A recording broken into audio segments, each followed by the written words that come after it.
There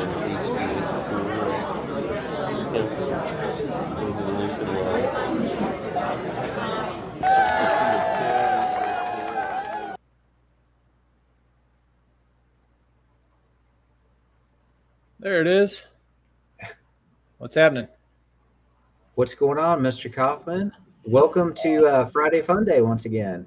Friday Fun Day. Yes, sir. All right. Let's get this show on the road here. Make sure I've got them all set up. All right. All good. Excellent. All right, guys. Welcome. I'm glad you're back, by the way. Yeah, I'm glad you're back. Doing it solo last week was okay, but it's much better together, I think. So hopefully. It's always weird talking into nothingness, you know. And I did that for a long time with like early on with this thing. And it wasn't a podcast then at that point, but it is. I don't know. It's just it's weird. It takes a lot of getting used to talking into like the ether, you know. It goes much smoother when you have someone to talk to. It does. All right. Well, welcome everyone. Thanks for joining us. Today is this is December. It's almost Christmas already. It's crazy. Yes. Snuck up on me.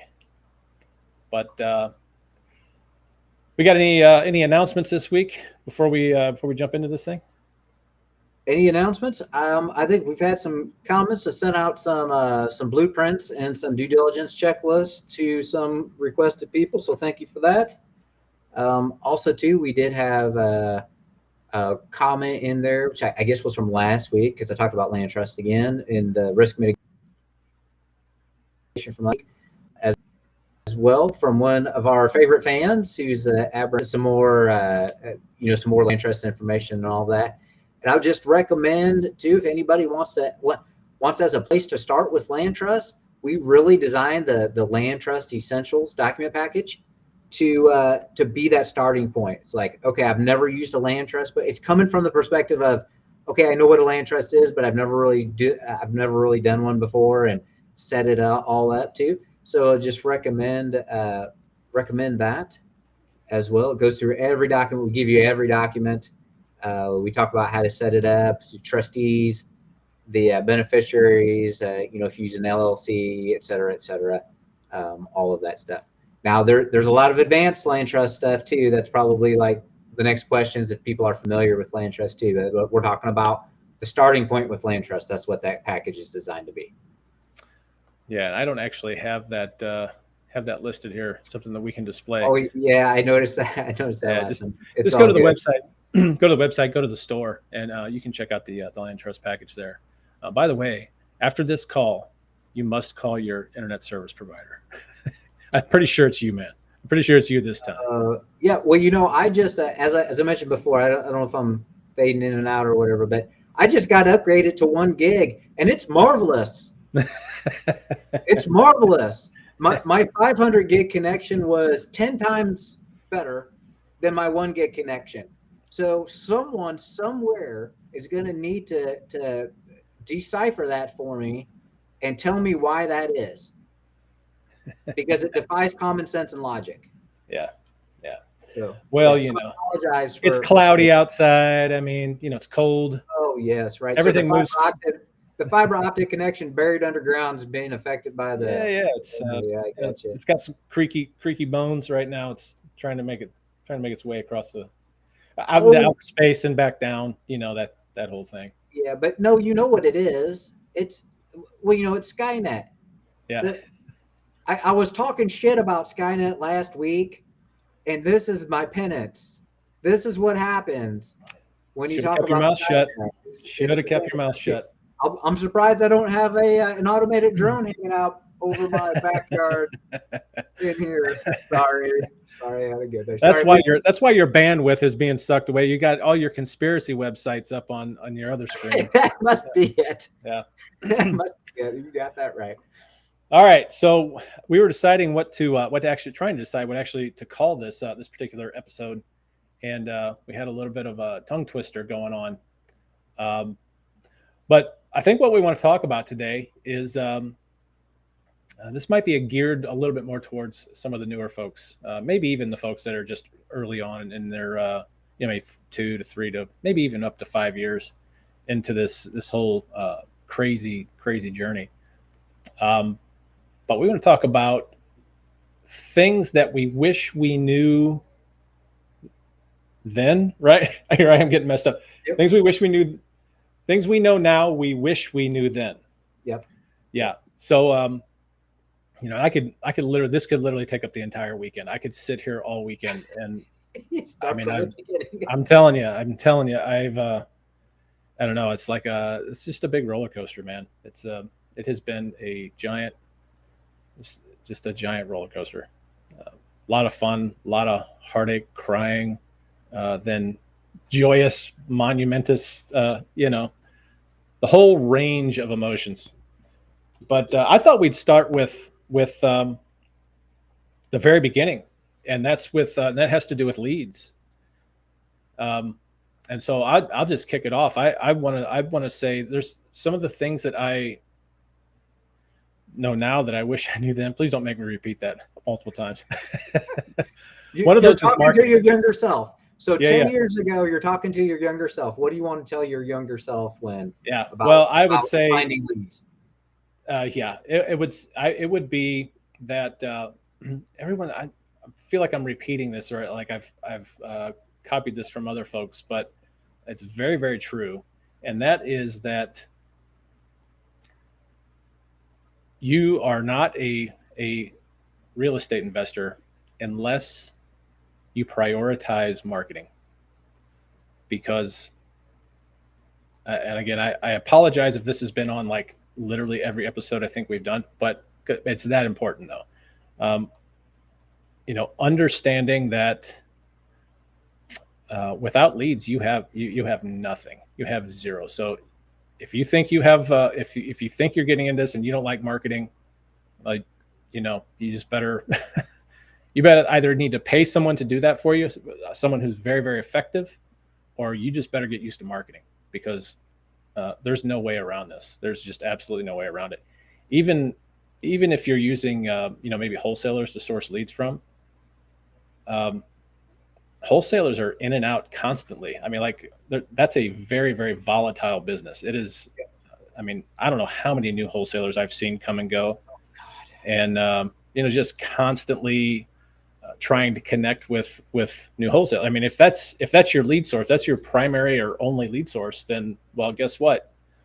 You have to market to them. You have to be constantly on the search for their deals, constantly getting out there and getting on new lists. Now, I would prefer you go direct to seller. It's gonna be way, way cheaper. But even if you're not, like I said, if you're going to wholesalers, you still have a job. You still have your primary role is sourcing leads. And so, one of the things that I really like to do is I like to use automation to keep my wholesalers. Actually, I think it kind of helps them. It keeps them. When I put a new wholesaler on my list and I add them to an email automation sequence or something like that, it's literally just simple little messages. But I send those out every 3 weeks, like clockwork.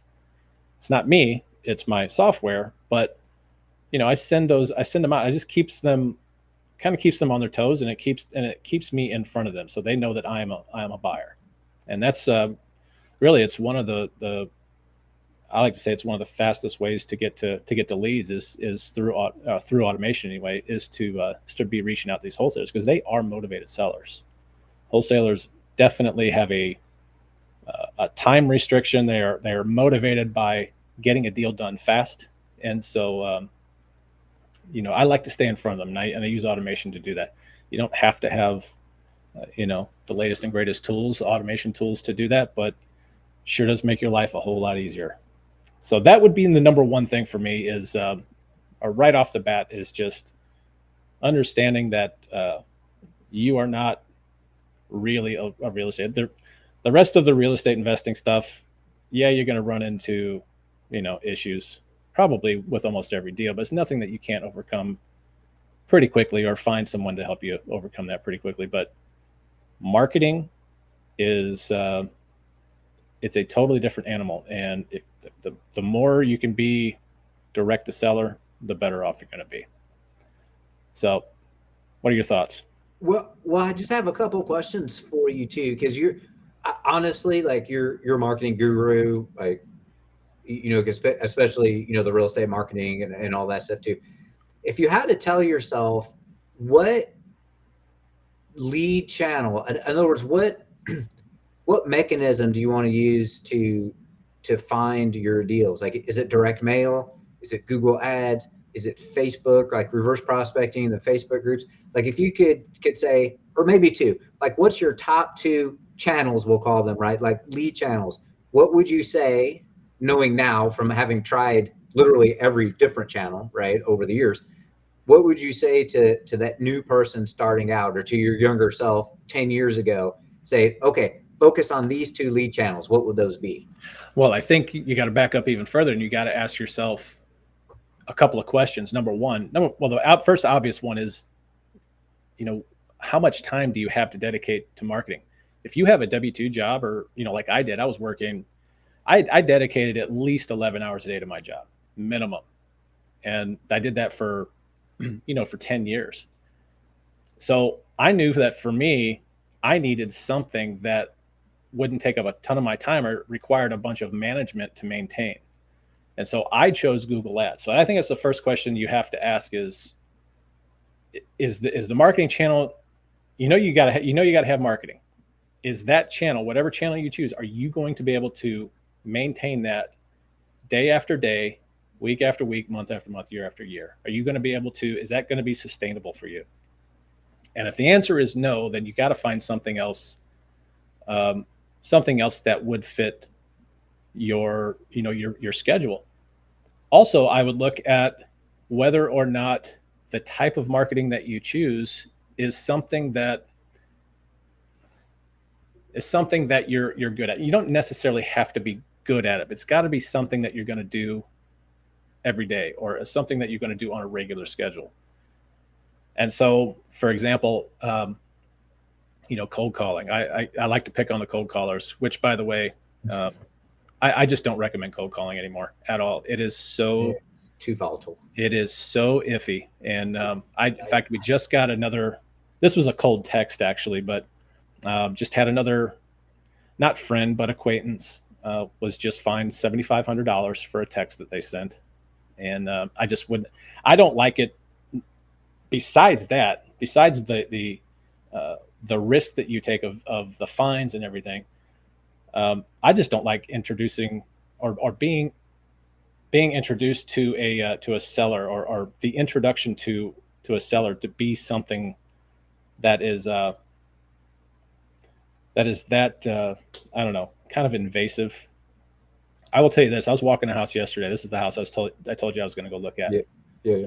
And I'm just always very, very transparent with these folks, and I was straight up front with this seller, and she was telling me, my kids called me last night. They were crying. Her kids were crying because someone showed up at her door at like 7:30 at night, and it gets dark here it's the wintertime. It gets dark here at 5.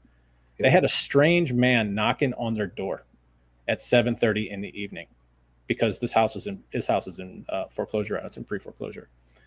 And her kids called her just freaking out. She wasn't at home.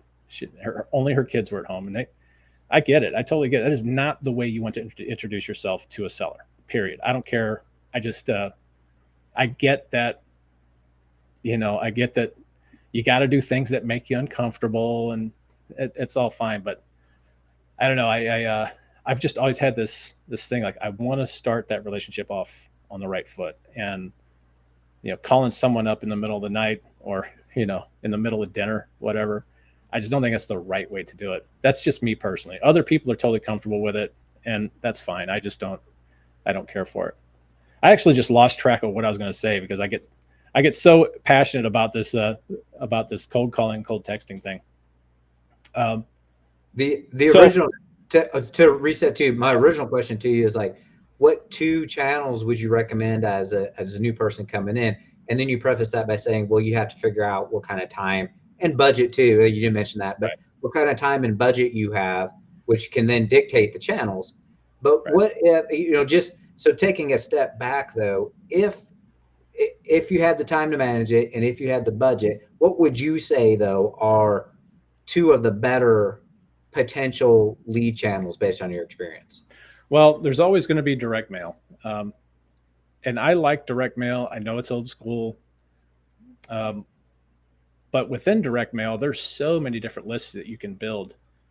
And I would advise people that if you're going to do direct mail, or if you're going to build lists, whether that be for direct mail or, dare I say, cold calling, if you're going to build lists, I would definitely stay away from the lists that literally every other investor is building. And those are with one exclusion. One exclusion would be the pre-foreclosure list. I do think that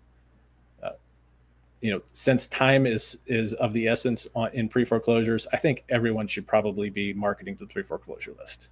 And I think that should probably be regardless of any other marketing channel that you choose. That being said, I would choose some of these kind of lesser, I don't want to say lesser known, but maybe not as popular types of lists. And one of those would be the leads list. And I'll tell you, we in the St. Louis area, if you got into PropStream right now, you could get in there and search for liens. Now I'm not talking about tax delinquents. I'm talking about real actual liens. And you have to really think about it. You got to put your mind in you got to put yourself in the mind of the seller or the lead that you're trying to target. And with liens, it takes quite a while. We have these municipal liens here from MSD, and it takes quite a while for those balances to rack up enough to the point where the sewer district will actually file a lien against the property. And you got to ask yourself, well, that's going to take 6 months. If you're going 6 months without paying on paying your sewer bill, there's something there. There's something going on. And so I would look at the lesser list, like the liens list. Another one would be the post. Now, this is very important. The post bankruptcy list. People that have, yes, so whether that be Chapter 7 or Chapter 13, there's a lot going on when you're trying to close on a property that is currently in bankruptcy. But that's not one that's really, it's popular, but it's not targeted so much because a lot of people don't know how to deal with that list, and we really do get paid. We get paid to figure those things out. And so, as far as bankruptcy goes, I really like to target the post bankruptcy list. So those would be my two channels within direct mail, provided I had the time to manage those lists. Those are the two I would start with. There's a host of others that do have potential as well, but those are good lists that a lot of people either don't know how to deal with them or they've not thought it through as to how that particular lead got into that situation. So that's my thought on that. Now, if I had, go ahead. So, sorry, can I just go? I dropped a pro tip, golden nugget, post bankruptcy list. Yeah. Post bankruptcy list. Now go ahead. Sorry, just want to highlight that. Now, if money was no object, I would just flat out just do either television ads or I would do Google ads. Television's really not as expensive as you might think it is. It's, it probably runs neck and neck with Google ads, but it's much more consistent because you get to tell the provider, the media buyer, you get to tell them, how many commercials you want to run. You get to pick your own time slots and all this good stuff. So that's a little more predictable even than Google ads. Google ads, I mean, you can set a budget, you can set a limit, but it's very, very easy to make a mistake with Google, with setting up Google accounts. If you don't have someone, or if you're doing them yourselves, if you're not careful, you can run through your entire month's budget in literally 2 or 3 days. And I have done it. Yeah. I've done it. And it feels good to have your ad. I used to build these huge, just these thick, I call them fat, these big fat ads that would take up, I'd fill in every little nook and cranny. I'd be at top of the page overnight, no problem. But I might have chosen some keywords to target that were extremely competitive. And the more competitive they are, it's just like capitalism. The more competitive it is, the more expensive it is. And I would burn through that budget so quickly. And if you caught us, I think, well, not last week, I wasn't on last week, but the week before, we talked about that shiny object syndrome. Yeah. And especially with Google Ads, I would catch myself, like I said before, it would be I'd pick a certain area and be like, oh, I know there's some good spots in this. Oh wait, here's this spot, and next thing I knew, I had this massive campaign running all over the metropolitan area here, and just burning through my wallet. I might as well just hand it to my checking account, and just it was bad, but yeah. So I don't know if I answered any of those questions appropriately. You did. Well, that was great. It was worth just the pro tip golden nugget about the post bankruptcy list alone too. But can we just go? Maybe can we reset it back maybe even one more notch? Because you're exactly right. Like a great place to start is, well, I have to get in front of sellers. Like I need leads. Like I need motivated sellers coming to me. Right? So you get a market to do that. But I think one of the big things, maybe looking back on the 20 plus years now, 20, almost 25 years now of real estate investing. So when I was bright-eyed and bushy-tailed, right, and I'm probably more handsome now than I was then, but that's besides the point. I had more hair for sure back then.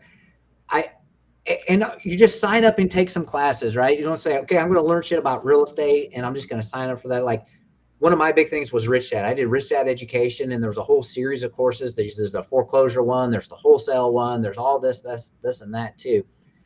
I wish I had stopped for a moment when I was going through all that and just say, hey, dumbass, I cannot possibly do all of this, right? All of these different real estate, we'll call them niches, I guess, right? All of these different real estate niches. I can't do it. Like I'm just, as I was working the W-2 job, right? And before I retired, real estate got me out of my job and all that, but I was doing that to build the wealth to get me out of my job, right? All for years and years. So I didn't have the time or the bandwidth to do all that. And I wish I would go back and talk to my younger self and say, pick one. Yeah, really good point. Do it well, add another.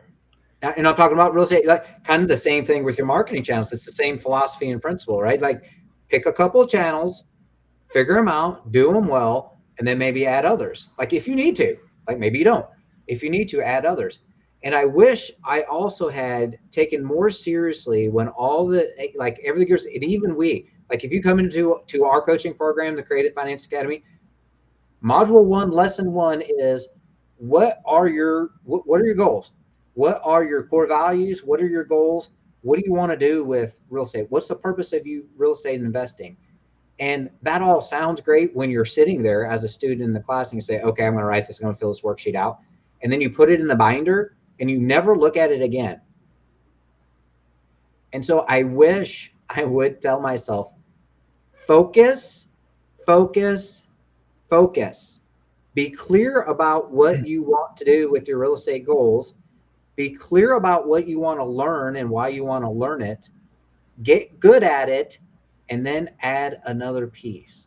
And sometimes, though, that's hard because you don't know what real estate niche you might like, right? Maybe I'm a born wholesaler. I can't imagine that, but maybe I am. Maybe I'm a born wholesaler. Maybe I love the foreclosure properties. I don't know. Like until you do it, you don't know sometimes. And like I understand that, but man, you got to pick a couple of things. You got to set your goals and then find the niche that aligns best with that goal. That's what I would love to tell myself 20 years ago. Yeah, that's a really good point.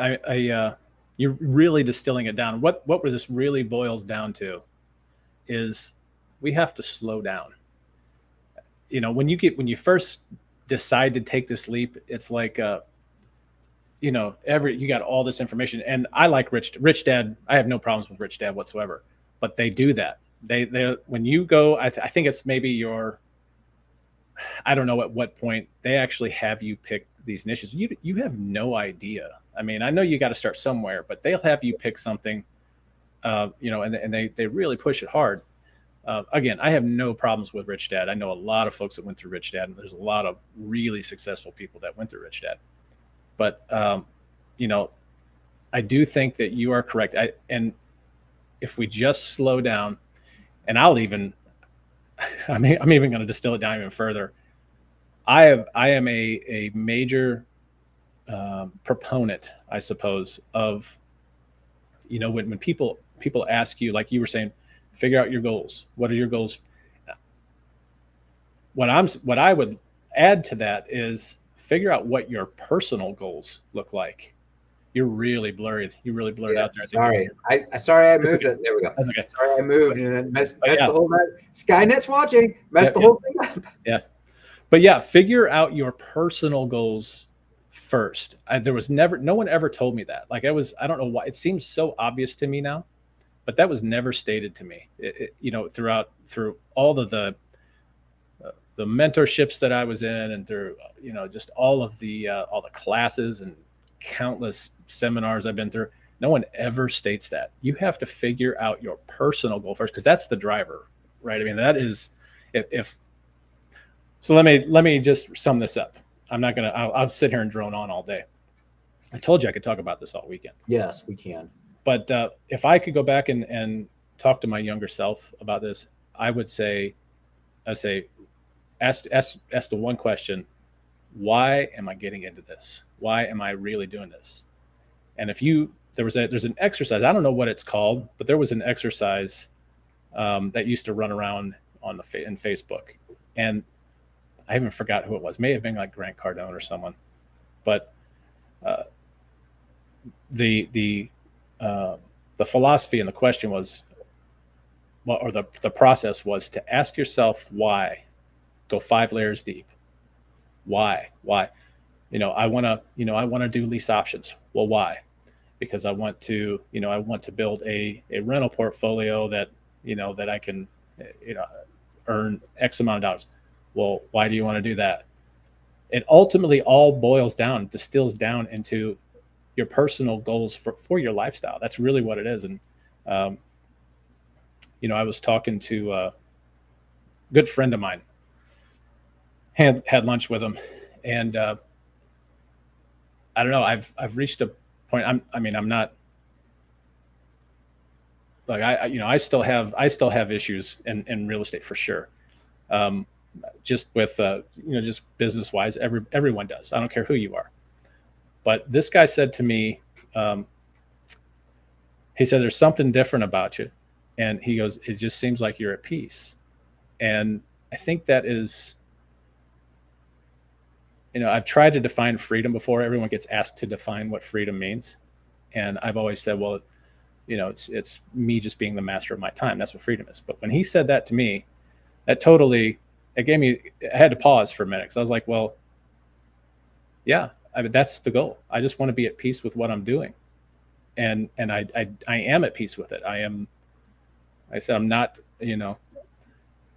not some crazy wild guru successful, I've done well, but I think when I really distill it down, it's just about being at peace with what you're doing, and that is ultimate freedom to me. So that now my why, at least. So anyway, I'm not going to drone on about that anymore. Well, can I just dovetail on that too? Is your why? So if you haven't really, right, like the famous book, What's Your Why, by Simon Sinek, sitting over here on my bookcase, like, you should read that, or go and watch it. Like, it's It's out And there. he did the TEDx on that too, I think. Yeah. What's the why? And that's so important, because if I would have taken a moment 20 plus years ago and said, what is my why? I want to replace my income and get the hell out of this job. I don't want to work for the man, and blah, blah, blah. Say, oh, that's great. So that kind of then leads you to be a buy and hold investor, right? If that is your goal, that's more geared towards buy and hold. I don't need to be sitting in the wholesale class. Mm-hmm. I hated that too, by the way, that the whole thing. That was great. Like, I learned a lot of logistics, and that's where, you become a marketing guru, is by trying to wholesale properties. But like, not for me, man. No way, no how. So I could have better spent my time or picked my classes, right? In the smorgasbord, like you mentioned, the rich dad, they have a whole smorgasbord of these niches. I could have better tailored the niches and maybe accelerated my results faster if I would have taken just a step, just maybe even 1, 2 would have been great. 2 steps back for the bigger picture. Like, you're so right. What's the why? Yep. Yeah. It all becomes another job. It becomes very mundane and tedious. And, if you don't know what you're aiming for. So, took me a long time to really figure that out. I mean, literally, I'm telling you, I've been doing this for 10 years now. And that lunch was what, 2.5 months ago? Yeah. 2.5 months ago. And I just figured out what freedom really is for me. Isn't that crazy? That's nuts. Yeah. Well, yeah. But what you said is exactly right. For you, it's different for everybody. And sometimes you just don't know. Like, here's another good example. Sorry, we're just going to, because this is really important. This is much more important than you think it is when you're sitting there in those classes. It truly it is. Coming from a couple of guys that finally figured it out, right, about how important that is. It's like, what's your passion? Do what you're passionate about, and the money will come. I cannot tell you how many times I looked that person in the face and said, what the hell does that mean? Right. Yep. What does that mean? Like, how do I know what I'm passionate about unless I try everything? I'm saying that's total bullshit. Yeah. Right. How do you know that? Like, okay, take the passion test. Another great book, by the way, too. Just to read to know, like, great. Just like, but does it really tell you that? Are you going to create an action plan to replace your $10,000 a month W-2 job? I don't know. Well, the answer for me was no, probably because I doubted it from the beginning from my logical left brain thinking perspective, right? Like, I couldn't reconcile that. Like, that doesn't make sense to me. Like, I understand what you're saying. It just doesn't process with me. So I had my doubts. So that's probably why it never really worked for me. Yeah. But you're right. Sometimes when I'm sitting, like, your best thoughts in the shower. Sometimes when I'm in the shower, and it's like, huh, well, that just kind of makes sense to me now. Right? Random thought. Yeah. Like, sometimes it just takes a while before you can finally figure it out, and you just have to, for yourself personally, like you mentioned, your personal goals, connect the dots. Sometimes you can figure it out in 3 months. Sometimes you can figure it out in 3 years. Sometimes it takes you 30 years, and some people never figure it out. Yeah. I'm still figuring it out.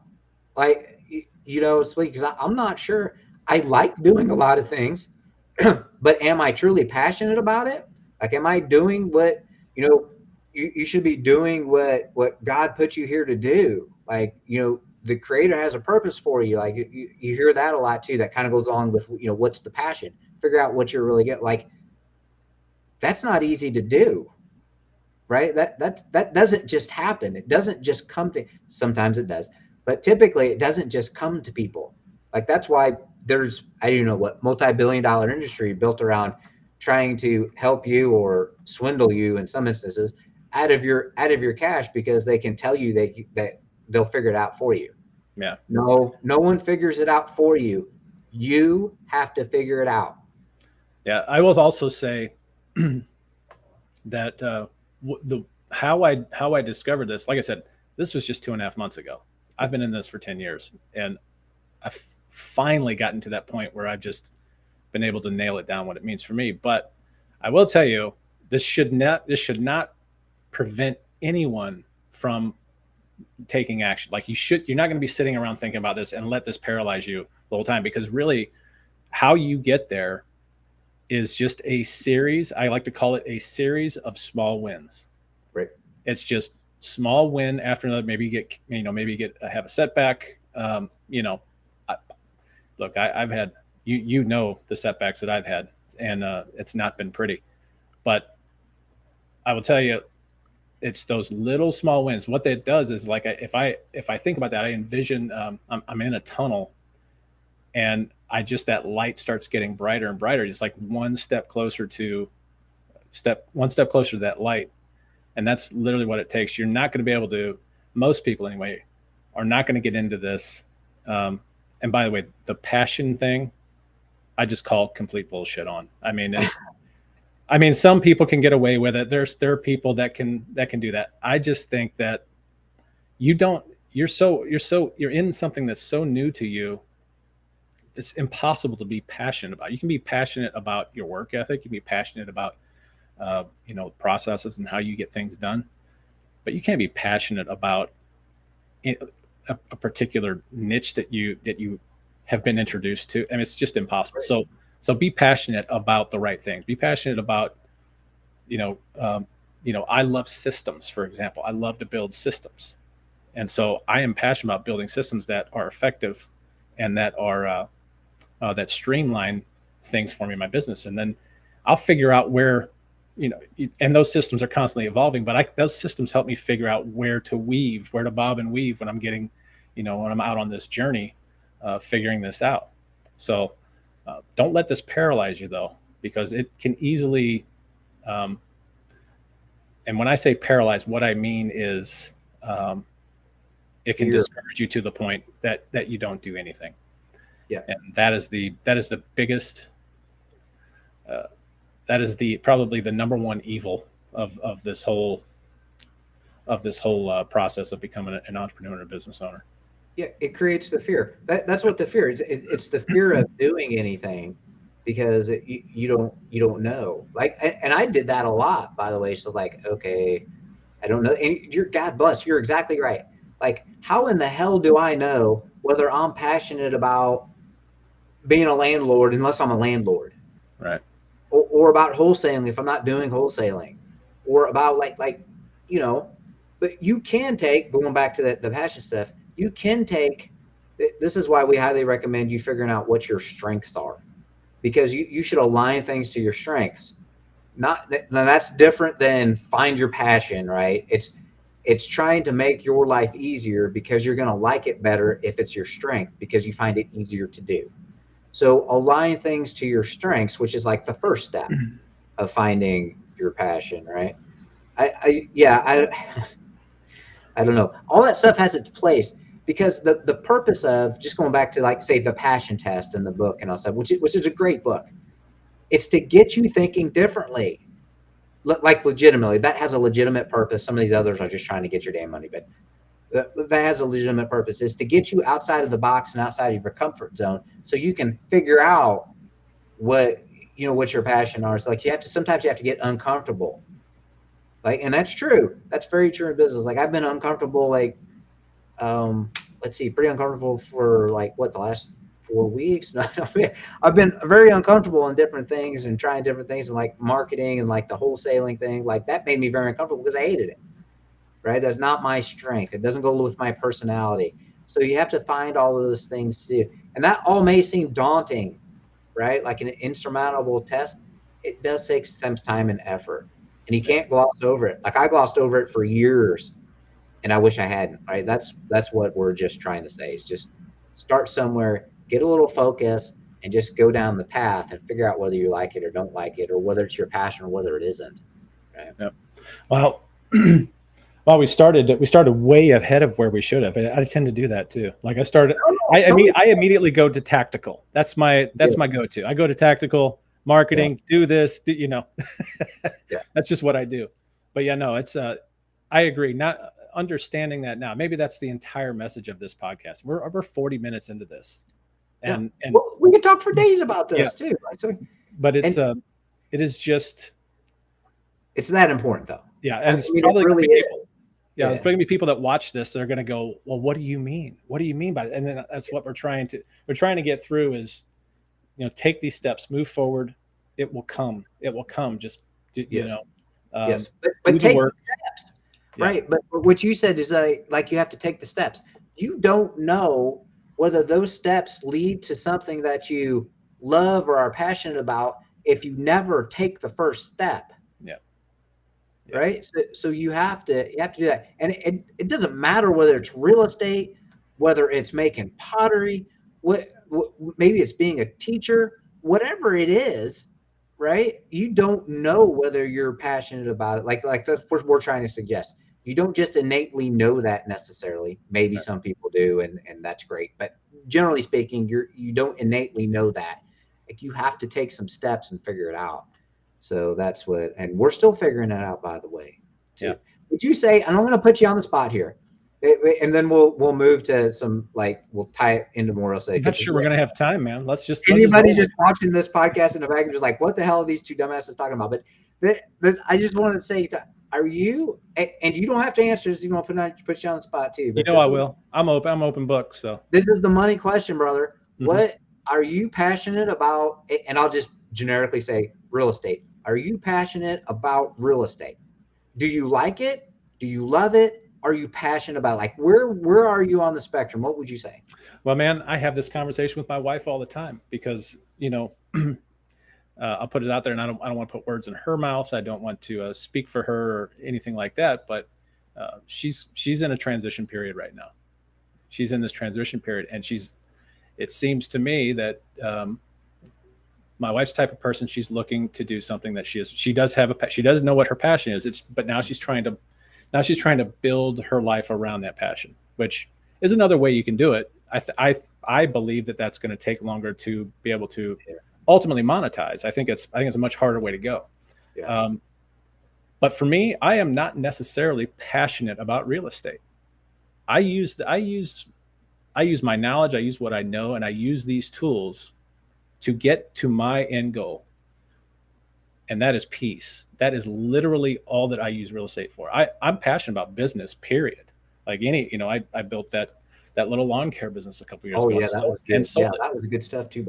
I sold that within a year, and not a lot of people can do that. I'm passionate about business, but real estate is just a mechanism. It's just a tool. That's literally all the part that I love about it is I love doing this. I love doing what we're doing. Like we're talking about it. We're exposing people to it. We're teaching people about it. I do love that aspect of it. But real estate itself is just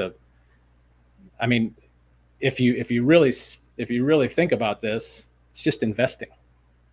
Like, are you passionate about the stock market?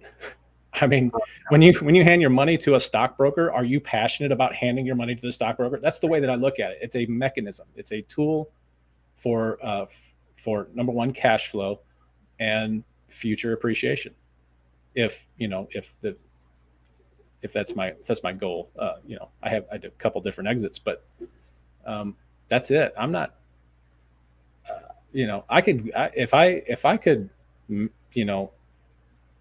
if I could quit doing it tomorrow, I would. It's not like one of those things where you hear those old guys say, well, I'll probably never stop working. Dude, I'm going to stop working. I guarantee it. When I hit that goal, financially, I'm out. You can count me out. But yeah, so I hope that answers. What about you? Are you passionate about real estate? I would have to say no.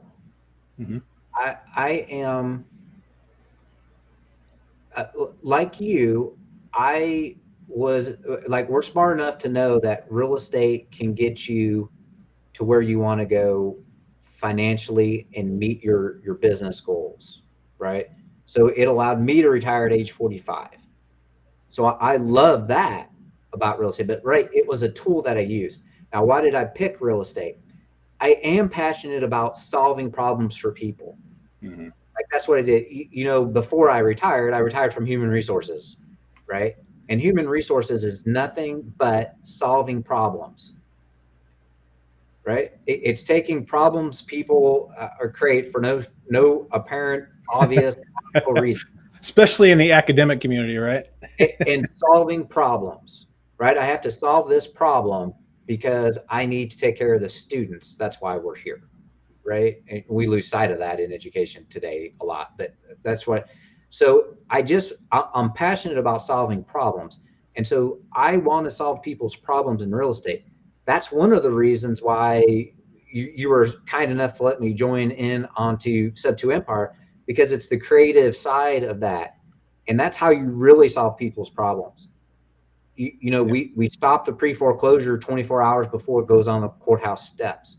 That's solving a problem. That's solving a real problem that for somebody, like a catastrophic problem we just solved for somebody. I'm really passionate about that. I'm passionate about the teaching side, because I started as a teacher. Like I didn't realize way back when, like I was going to be a medical doctor. Ended up not doing the med school thing and switching. It's a long story about how I got into education, but that's good over a cocktail, perhaps. How I got into education too. But I really like teaching. Like I really enjoyed that, by the way, like way more than maybe people that knew me or my personality would. So I like doing this. Like I'm passionate about that. I'm passionate about solving people's problems, like sellers' problems, buyers' problems. I can't get a loan. We'll seller finance it to you. Don't worry about it. Yeah, you might have to pay me a little more, but you're getting this house. Like you're going to own this property. Like that's the problem we're solving for you. Yep. And so I like doing that for our students too. Like, okay, here are the problems. How do we get there? It's like on the coaching call yesterday, it was like, okay, one of the students we're supposed to got to have this closing. We're not closing. Nope, we got to close today. So let's get from point A to point B, because we don't get paid if we don't close, right? So figuring out what the transactional, sometimes people get lost in the transactional, just like you would say. So that's what I like. That's what I'm passionate about, is helping people put those, you said systems and processes, put those systems and processes in place to get paid, man. That's what your business goal, going back to your business goal, that's a business goal. I got to get paid, right? So that's what I'm passionate about. And I overlay that over real estate. I also overlay that over health and wellness and other things too. So that's it.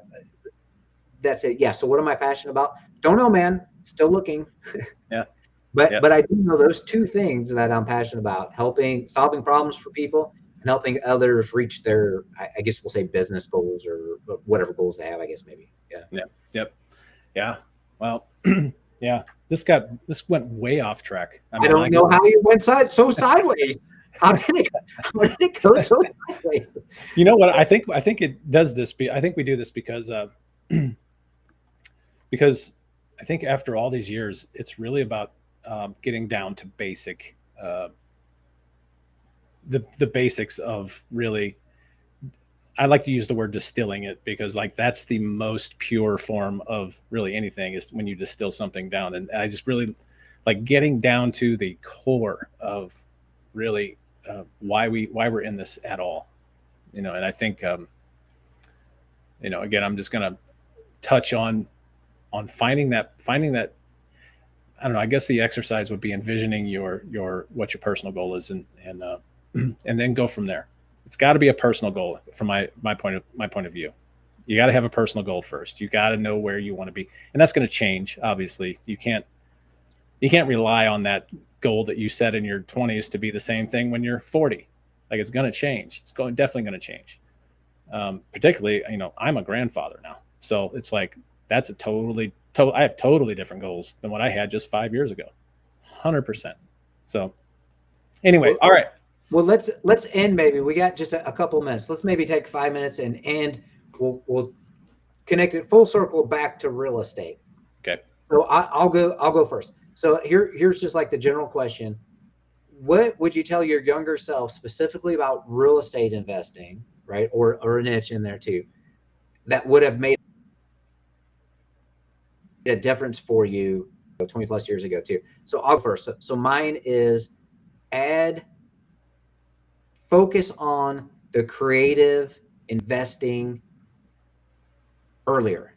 Like that would have been like that's because that connects back to what I just said, solving people's problems. The bigger the problem, the more creative the solution. right? By the way, more opportunity as well. Right, right. Yeah. And so that probably just from, okay, let's connect it back to real estate. That would be one of my big ones. I probably have two or three others, but that would be a big one. Like, I wish I would have focused more on adding the creative financing tool piece, the acquisition and disposition side, both of those things that we're in the middle of now, that I guess, we're expert. I think we can say that we're probably experts at this point. So like that would be one thing, starting that earlier. Like, I don't need the wholesale nonsense. Give me those tools in that toolbox. Like, that's just me, like, looking back on it too. Like, what would you say to end it out? What's your one thing maybe? This is going to be very ironic because I have been in, I was I'm literally 180 degrees the opposite of you. I started off in creative financing. I had to. I mean, I've told the story many times. I literally had to figure out ways to close these deals. I knew I wanted to get into this business. I just had to figure out ways to do these deals. And the only way I knew how to do that was to get creative and really start using my brain on how I could get these deals done. So one thing I probably would have done differently is that I would have probably educated myself a little bit more about traditional financing and really setting myself up excuse me, really setting myself up to be able to use traditional finance, which I am. That's my journey now, right? It's like I'm now learning this. I rely heavily on you to teach me a lot of these things because that world is so foreign to me. I mean, I have, like I said, I own 46. Well, the condo would be number 47. The condo we just bought.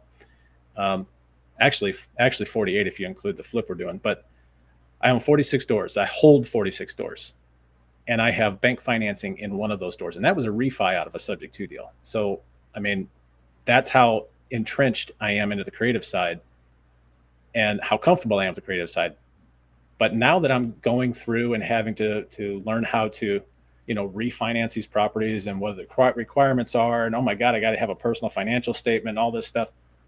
I wish I would have really been a lot smarter about setting myself up for that. It's definitely a gap. Now, you want to talk creative stuff? I could do that all day long, no problem. But yeah, as soon as we have to involve a bank, man, you got me. You got me.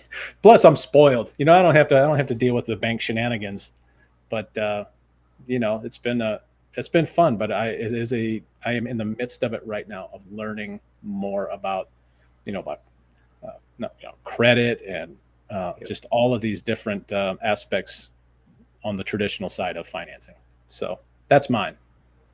That's my big. I think that's one of my big mistakes that I've made. So, Excellent.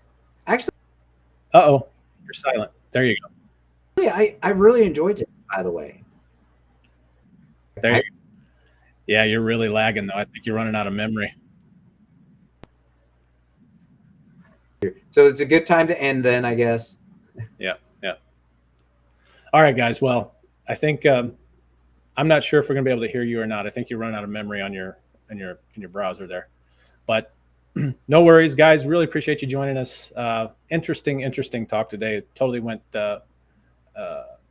in a totally different direction, right? I mean, it was. But hey, I think we accomplished some things today. I think it was a good talk. So, guys, we appreciate it. Join us. We're not going to be on next week, right? Are we off next week? Yep. No podcast next week. Off next week. Yep, we're off next week. Yeah. Yep. Hey, guys, have a Merry Christmas. Happy New Year.